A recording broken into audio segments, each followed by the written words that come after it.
બગસરાના ભાજપના પ્રમુખ છે પ્રદીપ ભાખર, જેણે બોરવાવ ગામમાં અમે રિસોર્ટની એડવર્ટાઇઝ માટે આવેલા હતા ત્યારે એણે મને થમ્સઅપમાં ખબર ને શું નાખીને પીવડાવી દીધું. મને બેભાન કરીને મારી ઉપર એણે દુષ્કર્મ કર્યું. મારા ફોટોઝ વિડીયો એણે બનાવી લીધા. મને એને બ્લેકમેલ કરીને એ ટાઈમે મને ચૂપ કરાવી દીધી. એ બાબતે હું અહીંયા પોલીસ સ્ટેશનમાં મારી એફઆઈઆર આપવા આવી હતી.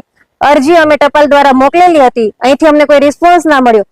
મારે સુરતથી છેક અહીંયા આવવું પડ્યું સ્પેશિયલી આ માટે. કઈ police station? Talala police station. હું મોડલિંગ નું કરું છું. મારે એડવર્ટાઇઝ નું કામ છે. બોરવાવ ગામમાં ધ ગીર પેલેસ રિસોર્ટની એડવર્ટાઇઝ માટે હું અને મારા હસબન્ડ અમે બંને અહીંયા આવેલા હતા.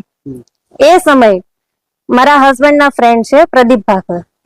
એ પછી પ્રદીપ ભાખરને ખબર પડી કે અમે આ રિસોર્ટ ઉપર એડવર્ટાઇઝ માટે આવેલા છીએ.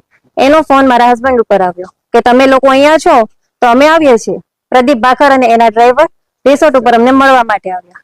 સાથે રાત્રે અમે સાથે જમ્યા છીએ, ગાર્ડનમાં બેઠા છીએ.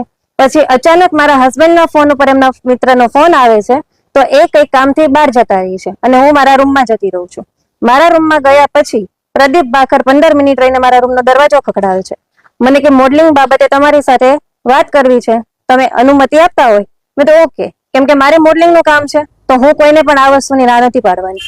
મેં તો ઓકે, વાંધો ને, આપણે વાત કરીએ. એ મારા રૂમમાં આવ્યા. એમના હાથમાં ઓલરેડી થમ્સઅપની બોટલ હતી જ. એ પોતે સિગરેટ પીવે છે તો એના હાથમાં સિગરેટનું બોક્સ પણ હતું. એ થમ્સઅપ ને પીધી 15 મિનિટ પછી મારું માથું ફરવા લાગ્યું. પછી હું બેભાન થઈ ગઈ. પછી હું જે અવસ્થામાં ઊભી થઈ ત્યારે મારા શરીર ઉપર એક પણ કપડું નહીં. એ બાથરૂમમાંથી બહાર આવ્યો. મેં એને પૂછ્યું કે તે આ શું કર્યું?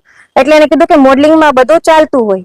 તો મેં કીધું હું મારા પતિને જણાવીશ. તો એણે મને એવું કીધું કે જો તું તારા પતિને કહીશ તો તારા ફોટોઝ અને વિડીયો મારી પાસે છે એ હું મીડિયામાં અને સોશિયલ મીડિયામાં જાહેર કરી દઈશ અને તારું ઘર હું બરબાદ કરી નાખીશ. બસ આ બાબતે એ ટાઈમે હું ચૂપ થઈ ગઈ હતી.